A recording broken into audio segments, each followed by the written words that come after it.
Sunday live stream. Yeah, this is something that apparently we're gonna do frequently. And please tell me if you can hear the broadcast, if you can hear or not. Just checking here. We have a lot to discuss today. Yeah, has been a busy week. Yes, and something that we're getting used to.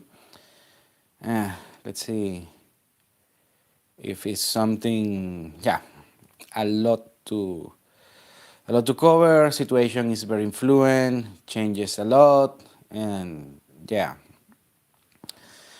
The best way, besides basically we are doing 2-3 times pieces of content, long format content per day, and still not enough, Okay. Okay. Let's see. Everything is going smoothly. And if you have problem with the audio, yeah, let me know, and we can figure that one out. Well, like I was saying, a lot to cover, a lot of major news happening right now. I was saying, I'm sorry. A lot to cover. Yeah, I'm sorry. I was checking here. Everything is being listened okay. Okay. We have a lot to cover, but since, let's wait a little bit for the rest of the people to connect. And we are going to address first, let's give the kind of like the summary of the topics of discussion today. And we have to talk about the Senate hearing with Marco Rubio. He basically laid out the plan, at least the public plan, of the Trump administration in Venezuela. Also, we have to talk about the U.S. presence in Venezuela with the new head of mission from the State Department. And flights reopening in the country, we're going to review that because there are not only to the US, but several other destinations. The new laws approved this week, an interesting article from the Wall Street Journal, the relationship with Trump and Venezuela. We're also going to cover, not that much, but yeah, we're going to address that thing. And of course, we are going to, and yeah, maybe a couple of things that I haven't published. And if you have a particular, let's say, question regarding the country and whatever, we are gonna address it as well. Now, that's basically the game plan for today. But before that, let's address first, meanwhile, people keep connecting. Other time, yet again, address another of this terrible geopolitical analysis that, God, I'm undefeated against these guys, and I keep being undefeated. I mean, it's not like the competition is fierce. Now, I want to keep an sportsman-like, let's say, attitude towards these guys, because I mean, I know it's unfair that I compete with these guys because I have decades of experience in Venezuela and they have no experience in Venezuela whatsoever. And I mean, it's very easy. I feel like when I have to debunk and I have to, react to this geopolitical analysis, some of them actually are very good, but not regarding Venezuela. And the reason is because they have terrible information and they don't understand anything. So basically, they fill up the situation with their political bias, or they use proxies, other countries, other situations as proxies. Venezuela is is a complete different animal compared to the rest of Latin America, let alone the Middle East. So, I mean, I don't understand. It's very negligent compare Venezuela with a country in the Middle East or whatever. So they cannot grasp the idea that Venezuela is unique, is a unique country. And I'm not saying this because I'm a Venezuelan. I'm saying this because I'm a Venezuelan that has experience, and also I have experience, of course, business and whatever, and economics and finance, and a lot of these affairs. And for me, it's very easy just to, basically say why I'm right, as most of the time I'm, well, sometimes. And the times that I'm wrong, I come here and I say, yes, I was wrong on this particular regard. And these people, they never recognize they are wrong, even when the facts, the events on real time are proven them wrong, they still double down or they just, ignore it a little bit and create a complete horrible analysis from scratch again. Okay, and okay, we have this week we have a new one that tried to, and he got beaten already. And this guy is, I forgot the Greek guy, the bold Greek guy, Yanis Varoufakis, yes. In case you don't know him, he was the Greek finance minister that completely destroyed the economy of his own country. Now, it wasn't his fault. He just, it was horrible, the situation. He took charge and made it even worse. So he destroyed his own economy. Please stay out of Venezuela. Janis. Now, the guy has some reputation because he's very, feisty, and he's entertaining to listen. I'm going to give credit to that. He also wrote a book called Techno-Feudalism that actually I read. And the book is actually quite good. So shout out to him for that. But the book is more of a food for thought rather than, a handbook on economics or anything like that. But it's an interesting read. And also he has this particular political bias. He's anti-American, pro-BRICS, things like that. So, but this particular gentleman, Varoufakis, he did like 2 or 3 predictions, and by the very next day were wrong. For instance, he said that first he says when he talks about the government, he talks about Delcy Rodriguez, he refers as the Venezuelans. If you are a Venezuelan expert, Venezuelans is one thing and Chavismo is a complete different thing. There are 2 different things. So when he says Venezuelans, he refers to Chavismo. And that's the first mistake, and I have to correct him. And then he said, no, the Venezuelans will never give the United States their oil. That was literally the first thing that they did. They gave the oil to the United States. It was literally the first thing. So you are right from the get-go. It's a technical knockout. And he says, and then he doubled down doing horrible analysis. Please, so on this very long list of people that have no authority, they are novices, and giving terrible analysis about Venezuela is this gentleman, Yanis Varoufakis. I'm sorry if I butchered the name, and I don't speak Greek. Yeah, apparently Greek descendants are, they have a knack for terrible analysis in Venezuela. We also have Kyriakou. Yeah, but I really like Kyriakou. And I'm not going to talk about Kyriakou today. Just, it's a weird thing, They are Greek descendants. Well, this guy is Greek. Varoufakis. Also, the video reaction to a terrible analysis about Venezuela is Dr. Roy Casagranda. That he has actually very feisty followers. I am receiving a bunch of, very negatively emotional comments defending him. Yeah, that probably, basically they are doubling down on the mistakes of Dr. Casagranda, already debunked him. He is not authorized to give any analysis regarding Venezuela, comes from an expert in Venezuela with decades of experience. So, I have this unfair advantage and I'm gonna keep using it, by the way. I don't feel wrong. On the next week, we are gonna have another reaction to Professor Xiang Shueqing, that I really, really like Professor Xiang, but he's mistaken about Venezuela. I already did a video using his own methodology in order to prove why I am right and he is wrong. The facts, the events in real life prove me right once again and prove him wrong once again.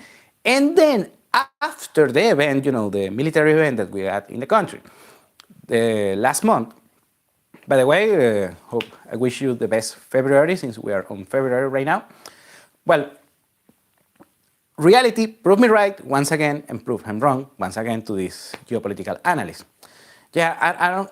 Now I understand why Brady left the Patriots, because it was so easy to beat the AFC East. Yeah, but even Brady lost a couple of times to the Dolphins or whatever. And these guys, I mean, they cannot even make the game close. Well, anyways, Dr. Xiang is doubling down on his terrible analysis on Venezuela, and the last analysis that he did on the country after the operation is completely wrong. I'm going to publish a video, I believe will be on Friday, another video saying why Professor Xiang is wrong with the new terrible analysis that he just published. And he never apologized for the first terrible analysis, by the way. Anyway, now let's get to business. First, let's address Marco Rubio's hearings in the US Senate and why this is important, because a lot of people want to, get cool with the issue regarding, when they see Venezuela, they want, the beaches, and they want to buy beachfront properties and party and mingle or whatever, but you need to take care of, the brass tacks first. If you're an American, you can come to Venezuela without a tourist visa, unless you have a second passport. And also you have to address logistics, paperwork, and whatever. And then you can have a lot of fun. Venezuela is a very fun country, actually. But you have to address a bunch of boring things, let alone if you are going to do something regarding business, investing, buying properties, and whatever. So you need to know why these things matters, because these things going on that might be boring for you have a real impact on any particular affair that you have in the country. If you want to invest, you want to buy real estate, if you want to get married with a Venezuelan or whatever. So all of these things have a direct effect, and that's my job, explaining why. Okay, going back to Rubio. After, of course, the operation, he basically laid out to the Senate what's the game plan. So let's give a review on this particular thing. Mostly is the next game plan of Venezuela regarding, finance, how they are gonna manage the oil revenue. The sanctions are being lifted and gradually, and also the US will be in charge of managing the oil revenue that comes from, of course, the sale of the Venezuelan crude oil. And they have full control. The money will be on an escrow account in Qatar, and then the money will come to Venezuela, but how the money will be spent is on the discretion of the US State Department. And what's more than that? And also Rubio, regarding the political situation, how it's going, what's going to happen regarding elections and whatever, he had the answers. Basically, what the game plan from Trump's administration is they are going to have every 3 months they expect some results, not only on economics and the oil industry or whatever, but also on the population overall. Let's have some bullet points that I wrote early. Apparently, Delcy Rodriguez, the interim president, she is playing ball, and Trump just said it, but she's not a permanent fixture for the U.S. interest. The oil funds will be meticulously monitored by the United States. U.S. companies want to invest, but they need trust and security. And it's perfectly understandable that working, the biggest issue on the past decade and a half in Venezuela is the lack of rule of law. It's very random and arbitrary and capricious in favor of the Chavismo, so Maduro and his cronies. So they can publish and they can promote any law that they want, but the law enforcement of such law and the institutions backing those particular legal changes, those institutions do not exist. And that's the main problem of any law that is promoted by the new government with Delcy Rodriguez. But the US companies want to invest. A lot of companies, I published this on Twitter throughout the week, they are either expanding their operations, the companies that have already a presence in the country, like Chevron, they already expanded their licenses, Repsol from Spain, Marvel and Prom, and Eni from Europe. Marvel is from France and Eni is from Italy. And they have presence in the country already, and they want to expand their operations, reinvestment, or whatever, but they need a new license, and they are getting that with the U.S. Department. But Chevron, Exxon is like, playing this hot and cold with Venezuela. First, the CEO, Darren Good, says that Venezuela is uninvestable on current circumstances, but yeah, the circumstances are changing. So the CEO one day says, well, yeah, we want to, but we don't want it that much. But yeah, if we want to, we can do this, and that, and we're good at it, even better than Chevron. But if we decided, and it's not that we want to do it, but if we might have to do it, what are the requirements, or what is the investable amount, or whatever? I mean, they want to. They want to. They have, it's Sunday, whatever. I want to say, the term down to fuck, if a lady wants to, is down to fuck with you or something, well, yeah, Exxon is down with F with Venezuela. They want to play the game. And I know they want to. I can see them in their eyes. But yeah, they have legitimate concerns, but that I believe we are on the right track of solving. So, good on that. The interim regime, of course, going back with Marco Rubio, the interim regime is cooperating, and for now, that is working for the US. Also, the release of political prisoners will continue. The pace is not what Rubio would like, but the US is closely monitoring how prisoners and those releases are being treated. And this is important. I mentioned this, he spoke of quarterly deadlines, 3 months, 6 months, 9 months. We're going to address a little bit that later with the Wall Street Journal. The military threat against the Chavismo, not the Venezuelans, like Yanis Varoufakis likes to say, remains on the table, although the US hopes it will not be necessary to use it. It's like a 50-50 situation, but it's tilting on not being necessary. Let's say we have like a divide on opinion on that regard. The goal is a free and prosperous Venezuela where the opposition participates and takes power. On a free and fair election, every trusted poll says that, yeah, the Maria Corina Machado will win on a landslide. Yet again, regarding Machado, she enjoys the respect and support of the United States. Remember that Rubio, right after this Senate hearing, she had a very lengthy meeting in Washington with Maria Corina Machado, the opposition leader. And that's important because right now the sentiment is that Machado is the one that can bring trustworthiness to Venezuela and Venezuelan institutions, not the current government, that the current government is basically being coerced to cooperate with the United States due to the military buildup that we have in the Caribbean. Okay, the United States will work until all sectors of Venezuelan society are represented, until the diaspora returns if it chooses. and until there is reconciliation. Okay?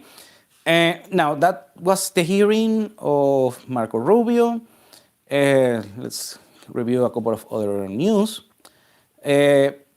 Not only the companies that are already, I mentioned this, the companies that are already operating in Venezuela under, the licenses, in order to avoid sanctions that we're going to address a little bit later. BP, British Petroleum, and Shell are currently seeking U.S. oil licenses to start operations in Venezuela. Unlike the other batch of companies that do not have, that they have presence in Venezuela, these companies, both BP and Chevron, don't have incumbent operations in the country. What else? Chevron, of course, they are enjoying this thing. They call it way before that Venezuela is gonna go up again, way up. It's going way up. Now, this is a funny thing. On the Senate hearing, I just published on social media that Marco Rubio stole my copywriting. He said on the Senate hearing, on the US Senate, something that I've been saying this for years. Venezuela is not a third world country. Venezuela has democratic memory and economic memory. Now, he's referring that Venezuela won't require US taxpayer money in order to be rebuilt. Venezuela is not a poor country. It's an impoverished economy, complete different concepts. So the money, the resources is there. You just need to stop destroying the country.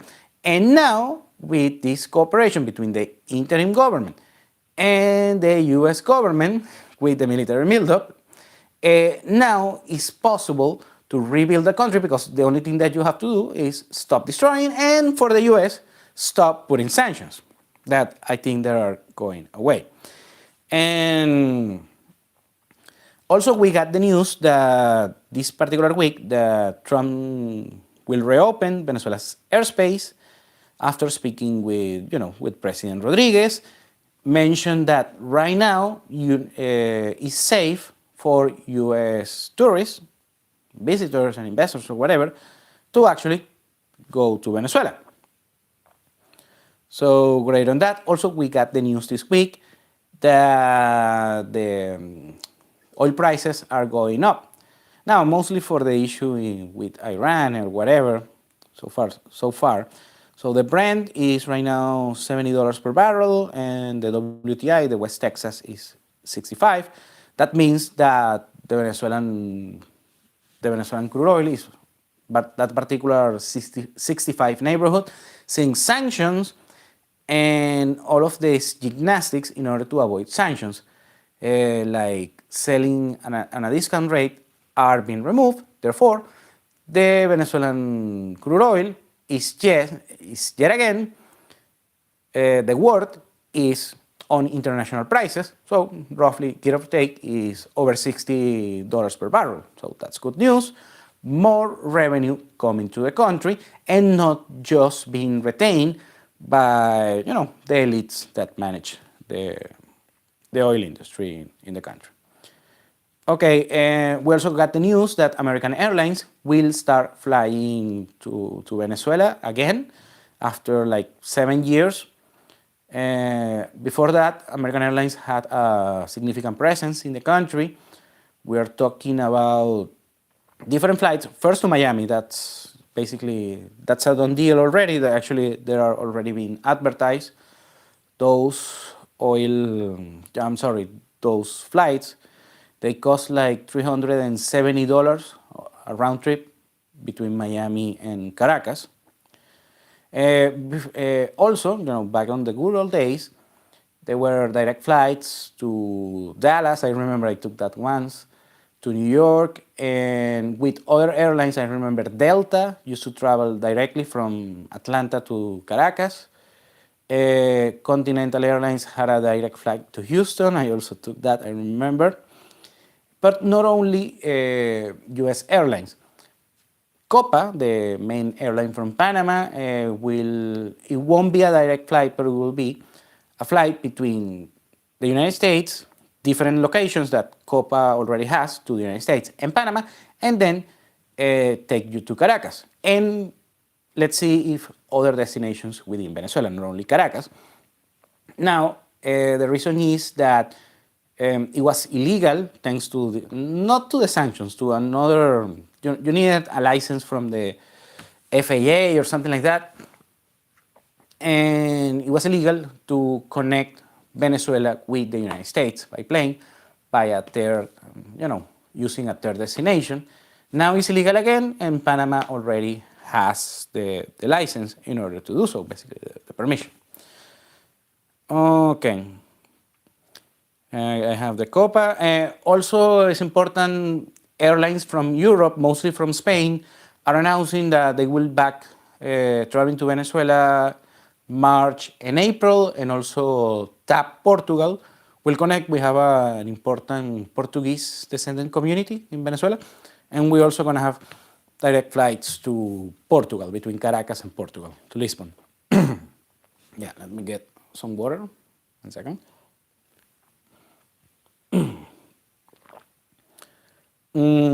Also, we have another disc that was on Thursday. According to Trump, again, we have the major oil companies going to Venezuela now. You know how Trump it is, the biggest in the world, the best in the world. We have the major oil companies going to Venezuela now, scouting it out and picking their locations. And they will be bringing back tremendous wealth for Venezuela and for the United States. I agree with that. Also the sanctions, yet again, we have that the sanctions are going to be reduced and eliminated against doing oil operations in the country. The other sanctions that Venezuela has is against, individuals, like 200 people on the Venezuelan government, including Maduro himself. And those apparently are, the individual sanctions against people from the Chavismo are going to stay. Another major news, and arguably the most important, is the United States is de facto eliminating the sanctions. Not completely, but what they did is issue a general license for Venezuela. And let me explain how sanctions work. You got the sanctions, in the case of Venezuela, is against the individuals of the Chavismo, the top guys, like 200 people, and the oil and mining industry, basically the resources industry. So you cannot do business, since the Venezuelan government controls the resources regarding oil and mining and whatever. You cannot do business with them, therefore you cannot do business with minerals in Venezuela. In order to avoid getting sanctioned yourself, your company or whatever, the United States issues a general license. It was very restrictive, and the last one that was issued during the Biden administration on 2022. And thanks to that license, you need to operate to get your individual license, like Chevron, like Repsol, or whatever. But they were very restrictive.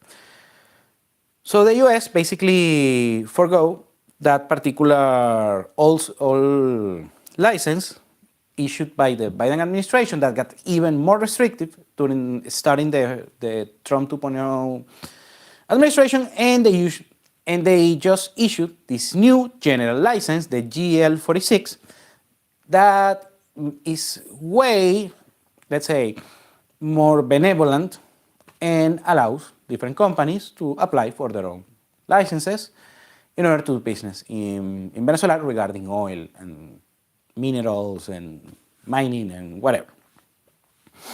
Now, the only exception, there are two exceptions, is regarding the US. Basically will control the cash flow, and the other exception is doing business in Venezuela with companies and people related to China, Russia, Iran, North Korea, and Cuba. Yeah, basically, the Legion of Doom, basically, yeah, whatever.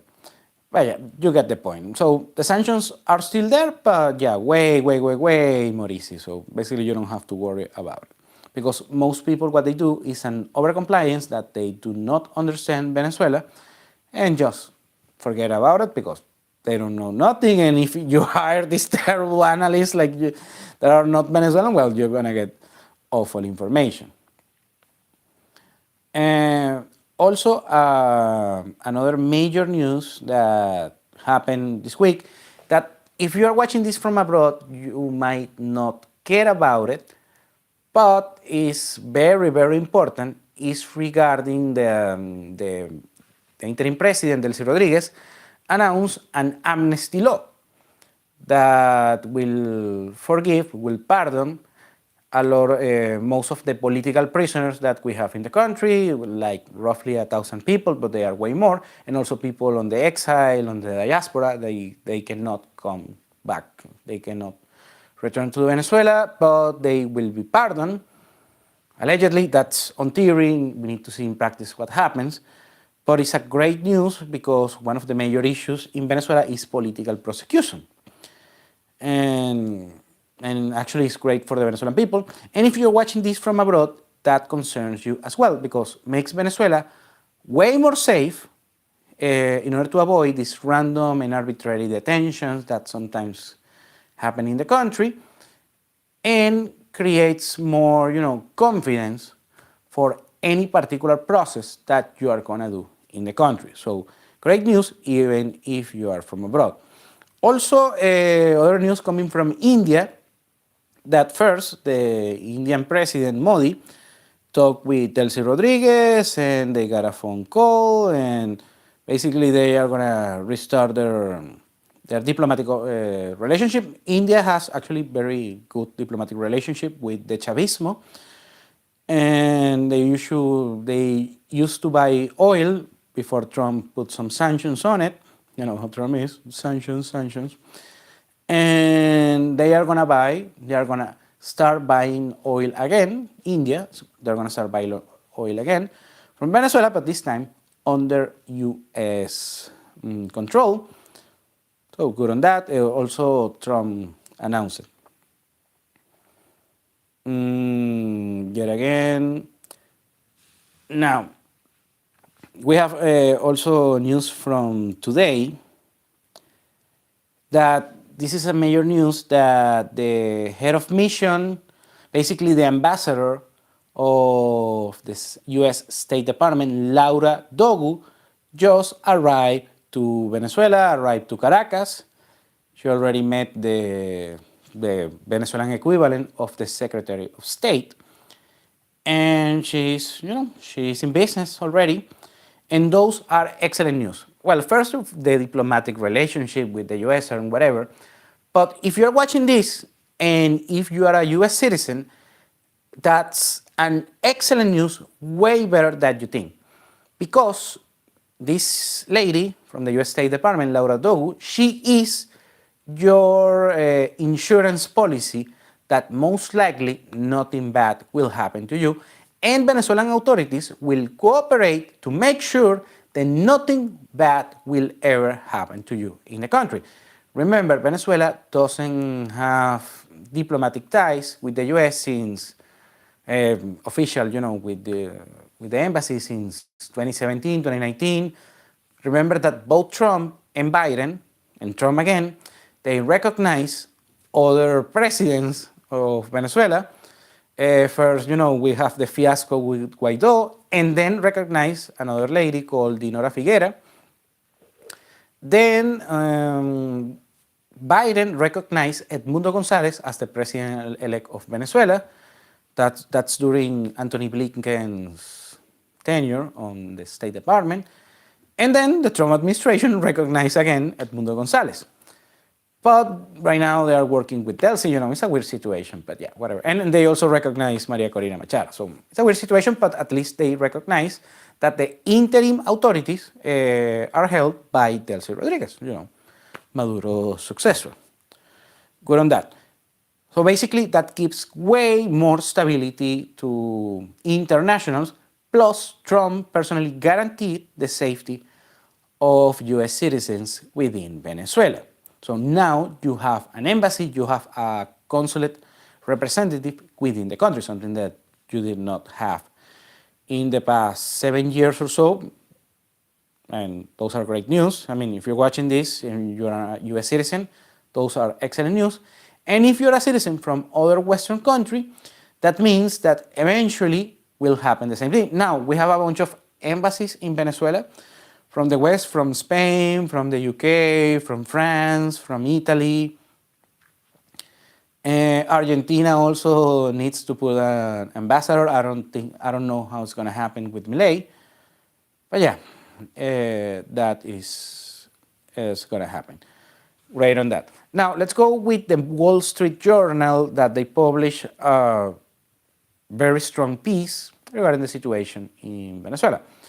According to the journal, the Energy Secretary, Chris Wright, from the Trump administration, of course, he spoke with oil executives and he guaranteed elections between 18 and 14 months in the future. Apparently, the oil companies want Maria Corina Machado on charge and not the, basically the remnants of Maduro's government because they don't trust for legal reasons or whatever.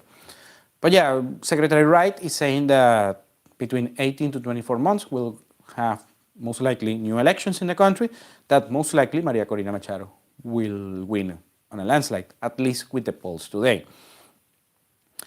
Also, regarding the political prisoners, that was an order from Trump's administration. Not, it's not the criteria of the interim government of Delcy Rodriguez. This is according to the journal. And according to the journal again, Marco Rubio and Delcy Rodriguez, the interim president, they speak 3 times a week in order to, let's say the brass tacks of this new cooperation between the US and Venezuela. Yet again, this is according to the Wall Street Journal. Now we have some, also, this is recently, that comes from Trump himself, and he mentions that we have a strong presence in Venezuela. This is just from a couple of hours ago. We have a strong presence in Venezuela. We both, US and Venezuela, we're going to make a lot of money. Venezuela has the largest oil reserves, more than Saudi Arabia, and we are working beautifully, you know how Trump, the best in the world, how beautiful, the best thing in the world, with the new government. So those are very encouraging news that we got this week. And now, on the street level, people, are very, very bullish. They are talking Venezuela is the next Dubai or whatever. And yeah, let's see what happens. Not exactly Dubai. Yeah, but the Delta is going to be way better. That's for sure. Basically, you just need to stop destroying. And now they stop destroying the economy. And that's it. Also, people are very, the sentiment is positive overall. Regarding the economy, the Venezuelan economy, like I mentioned on a couple of previous occasions, is poised to grow at least 20% this year. I think could be even 20%. I mean, remember, Venezuela has been artificially destroyed. So if you destroy artificially the GDP, rebuilding that particular GDP is going to be quick if you just stop destroying. Venezuela is a $500 billion economy that should be a $500 billion economy, but right now the size is 120 billion. So it's a 5-to-1 ratio. And since we have a lot of pent-up demand in a lot of things, not only oil, but commercial, industrials, supply chain, whatever, basically, you just need to close the gap when you just stop destroying the economy. And yeah, I keep my particular expectation of $500 billion of GDP on the next few years. It could be higher, actually. Could be, I don't know how much, but could be way higher. And not only that, but the day-by-day operations, all of these unnecessary frictions that you have on the Venezuelan economy regarding the Venezuelan IRS, the CENIAT, also supply chains that work horribly in the country, infrastructure, commercials, industrials, e-commerce, and a lot of things that that the Venezuelan market is craving, is demanding, but they don't have access due to political shenanigans. And since the political shenanigans are being removed, and yeah, that's why we have a great, we are positioned to have a great, particular great, a great future on years to come.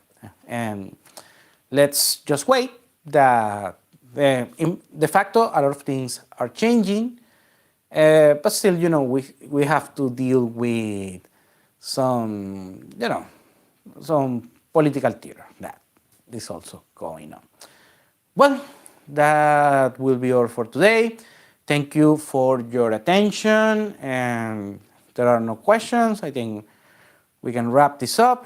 Thank you again for your attention. We'll see each other on the next video.